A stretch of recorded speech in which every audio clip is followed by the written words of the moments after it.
You know what's hard to admit? That sometimes the people who love you most are the ones draining your light, and they don't even realize it. Sometimes neither do you. We grow up learning that love is sacred, that it's safe, that if someone says, "I love you," a parent, a partner, a friend, then it must be good, it must be healing. But what if I told you, love doesn't always mean light, and not all light carries truth? You're not crazy for feeling tired after talking to someone you love. You're not broken for needing space from a family member who means well. You're not cold-hearted for avoiding the group chat that drains your peace. Let's get real. Let's get honest. Because if you've been spiritual for a while, chances are you've been taught to forgive, to understand, to stay open-hearted no matter what. But here's the problem with that. An open heart without protection is a target. A light worker without discernment becomes a battery for everyone else's chaos. And it's not your fault. No one teaches you how to protect yourself from those who say they love you, especially when their love comes wrapped in guilt, pressure, expectation, or manipulation so subtle it wears a smile. But this is the truth. You are responsible for the energy you allow in your field. Not out of blame, out of sovereignty. Today, I want to show you something few people are willing to say out loud. That energetic protection isn't just for rituals or when you're around toxic people. It's something you need even with those you call home. Because sometimes, the deepest energetic wounds come from inside the house. If this message is already stirring something in you, pause for a second. That's your nervous system remembering its worth. Save this now, share it with someone who needs it, and keep listening. Let's go back for a second. Can you remember the first time someone said something that hurt you deeply, but you forgave them instantly because they didn't mean it? Maybe it was a parent, a best friend, a lover. They said something subtle like, "You're being too sensitive. You've changed. You think you're better than everyone now." You smiled. You brushed it off. But deep down, something dimmed. You swallowed your truth. And in that moment, you made yourself smaller to stay loved. That's where it begins. Let's talk about what that really is. Because it's not just a comment. It's a vibrational transaction. You're shining. You're evolving. Your field is expanding. And someone, consciously or unconsciously, sends an arrow. Not to hurt you maliciously, but to bring you back to their level of comfort. Don't rise too fast. Don't outgrow me. Don't leave me behind in your light. They may not say it, but their energy does. And here's the kicker. You feel it. Your body always knows. You suddenly feel tired around them, foggy, doubtful. You start questioning your path. Maybe they're right. Maybe you are being too much. Maybe you should tone it down, dim a little, stay small, be safe. But no, that's the dark energy of unprocessed fear, envy, and control, leaking through the words of someone who thinks they're loving you. It's not evil, it's unconscious, and that's what makes it dangerous. So how do we protect ourselves? First, let go of the illusion that love is always clean. Let go of the idea that someone who loves you couldn't possibly harm you vibrationally. Let go of the guilt that keeps you wide open when your body is screaming, "Shield up." You're not betraying anyone by protecting your field. You're not being cruel by setting energetic boundaries. You're being sovereign. You're being awake. You're being in service of your own light. And when you protect your light, you protect your purpose. Let's break it down. There are 3 common ways dark energy hides in love. 1. Emotional enmeshment. This is when someone wraps their identity around yours. They love you, but only as long as you don't change too much. If your growth threatens their sense of stability, they'll unconsciously pull you back. Not with malice, but with dependency. You become their emotional oxygen, and every time you rise, they can't breathe. 2. Conditional support. You know I support you, but if you really cared, you'd call me more. I just miss the old you. Watch for the but. Watch for the conditions wrapped around their care. Because that's not support, that's a leash. 3. Energetic leaks. These are subtle. You'll notice them when you leave a conversation feeling drained, confused, or guilty, even though nothing bad happened. It's the cousin who always needs advice, the friend who trauma dumps without asking, the partner who's fine one moment and ice cold the next, waiting for you to chase the mood. All of these are forms of energetic extraction, and unless you name them, they keep draining you. So what do? We shield before it enters. We don't wait to get exhausted. We don't wait to feel broken. We don't wait to burn out just to prove we're loving. You can love someone deeply and still say, "My energy is not available for this right now." You can care profoundly and still walk away when the exchange is no longer equal. Because energetic maturity is not how much you give, it's how well you discern. Let me tell you a secret most people won't admit. You don't owe anyone your field. not your parents, not your best friend, not your soulmate, not your past self. Your energy is sacred. And if someone refuses to honor it, it is not your job to keep shrinking just to be digestible. You are not here to fit in someone else's comfort zone. You are not here to be someone's lighthouse in their lifeboat. You're here to evolve, to expand, to awaken.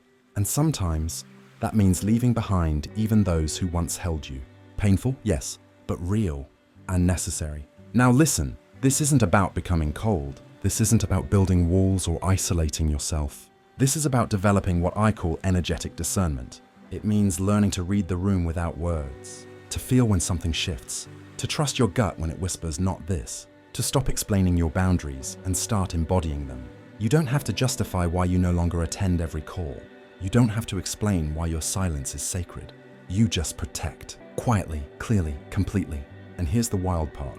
The moment you start doing that, the energy around you shifts. Those who were feeding off your light, they'll either rise to meet you or fall away. Either way, you win. And now, let me ask you something. What would change in your life if you stopped feeling guilty for protecting your peace? What would grow inside you if you stopped making yourself smaller in the name of love? What version of you is waiting behind the silence you've been afraid to claim? Maybe it's time to find out. If this message stirred something in you, save it. Rewatch it. Share it with someone who also needs to remember. But most importantly, honor what you're feeling now, because truth doesn't knock twice. Now that you've seen how dark energy can hide inside love, let's go deeper. Because recognizing it is only the first step. The next step is shielding before it enters. And when I say shield, I don't mean walls of ice or cutting people out forever. I mean a living, breathing field around you. A shield that moves like light, not like stone. Because you don't want to block life. You want to filter it. Imagine walking through a crowd with a golden mist around you. Soft, invisible, but unbreakable. Every sound reaches you, but only the notes of harmony stay. Every hand can touch you, but only the hands of care get through. That's what an energetic shield feels like when it's real. And it's not fantasy. It's practice. It's a skill you can build.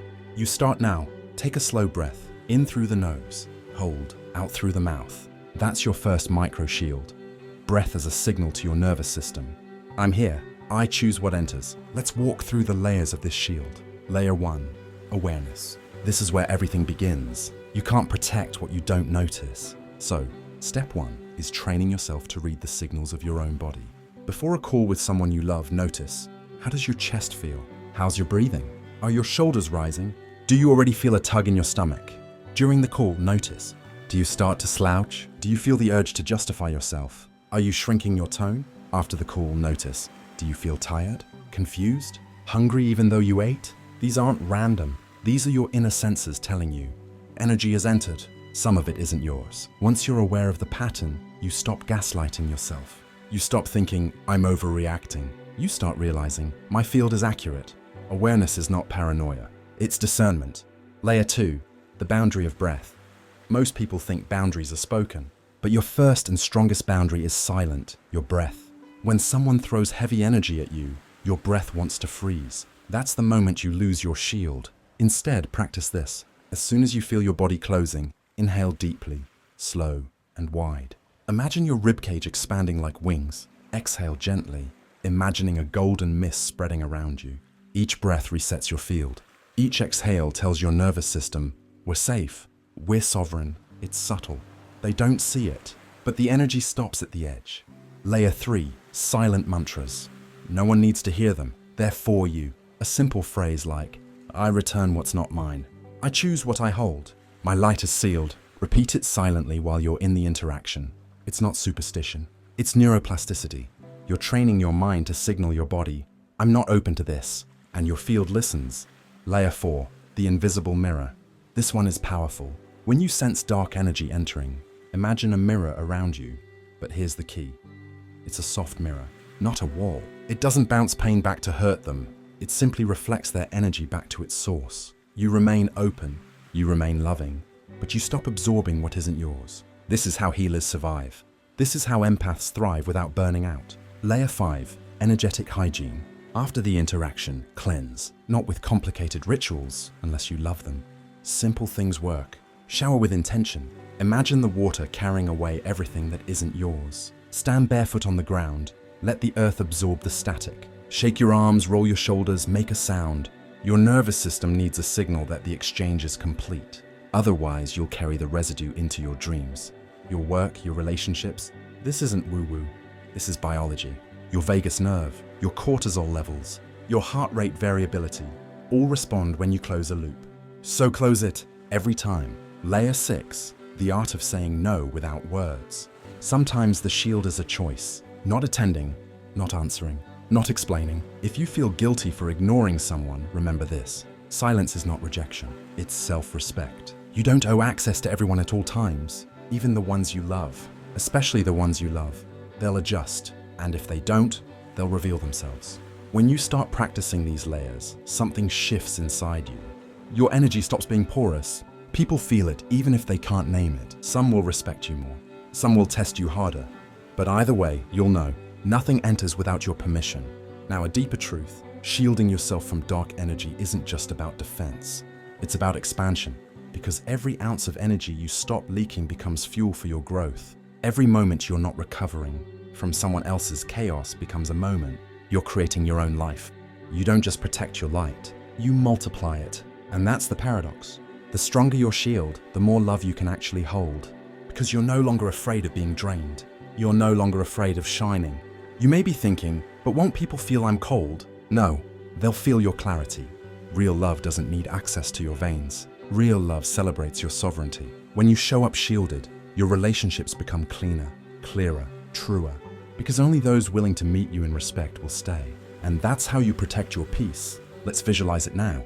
Close your eyes. Take a breath. Imagine a soft golden field rising from the ground, wrapping around your feet, your hips, your heart, your head. It glows, it breathes, it moves with you. Inside it, you're safe. Inside it, you're whole. Inside it, you can feel love without losing yourself.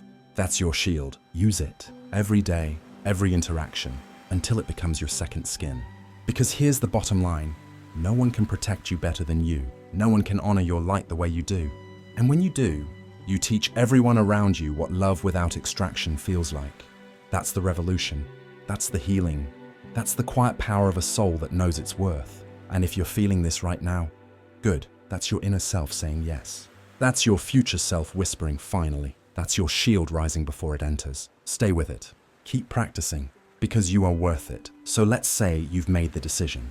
You finally said, I'm done absorbing the emotional static of people who say they love me. You built your shield, but now you feel guilty. Why? Because no one teaches us how to deal with the silence that comes after boundaries. No one prepares us for the emotional withdrawal from people who were only close when we had no self-protection, when we gave without pause, loved without self-check, absorbed without filter. You begin to realize some people didn't love you. They loved their access to you, their access to your attention, your softness, your ability to carry their wounds like they were your own, your willingness to dim your light just so they wouldn't feel uncomfortable. But now, you're not shrinking anymore. And suddenly, they say you've changed, but you haven't. You've returned to your center, to your energy field, to the vibration that was always yours, but that you diluted to make others feel okay. Let's talk about something uncomfortable. Many people will never directly attack you. They don't scream. They don't insult. They don't even leave. They stay. They smile. They keep showing up, but they drain you quietly. They chip away at your light with guilt, with neediness, with subtle disappointment every time you don't orbit around them. They don't hate you. They just don't know how to love you without consuming you. And if you're an empath, if you're intuitive, if you're someone who feels deeply, you'll justify this. You'll say, they're just wounded. They don't mean to be like this. They've done so much for me. And that's where the shield must hold strongest. Because dark energy doesn't always enter through violence. Sometimes it comes through love that hasn't healed, through people who need you to be smaller so they don't have to grow, through the family member who guilt trips you into obligation, through the partner who calls your independence cold, through the friend who disappears every time you shine too brightly. This is what we must name. Some love is still a form of possession. Some care is a disguise for control. Some connections are karmic loops that only break when you choose peace over attachment. And when you do, your entire nervous system goes through a detox. You might feel lonely. You might feel like the bad guy. You might miss them, but that's not a signal to go back. It's the residue clearing. Because protection doesn't feel good right away. It feels clean.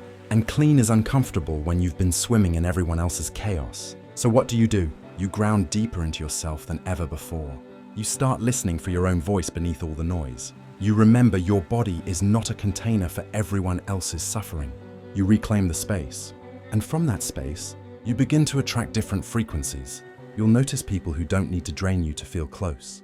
People who respect your energy field. People who speak in clarity, not confusion. Who give as much as they take, or maybe more. And that's when you realize your protection isn't a wall, it's a frequency. A boundary so embodied that it repels manipulation without a word. A vibration that says, this is sacred ground. You don't enter with shadows. Let me say it directly. You are allowed to protect your peace from people who love you. Because love without consciousness still harms. Because intention doesn't cancel impact. Because you were never meant to carry what they refuse to heal. This is your time to remember. You are not rude. You are not selfish. You are not cold. You are sovereign. And sovereign beings don't explain their peace. They embody it. And right now, I want you to do something with me. Whisper this out loud wherever you are. I stay whole. I stay protected. I stay me. Again, I stay whole. I stay protected. I stay me. That's your new frequency. That's your shield. And if something in this message vibrated through your bones, if you felt called out, but also called home, then this isn't the end of a video. It's the beginning of a new agreement. You protect your energy, and I'll keep bringing the words that remind you who you are. So if you haven't yet, subscribe. Not because you were told, but because your spirit wants to stay in this frequency. Turn on the bell. Let the algorithm bring you back here, because your soul already knows it belongs. Drop I stay whole in the comments. Not just to be seen, but to declare it. We're building a different kind of tribe here. Not just viewers, not followers, but energetic allies, each reclaiming their light, one shield at a time. And next week, we go even deeper, because this isn't just protection, it's activation. You ready? Good. I'll see you on the inside.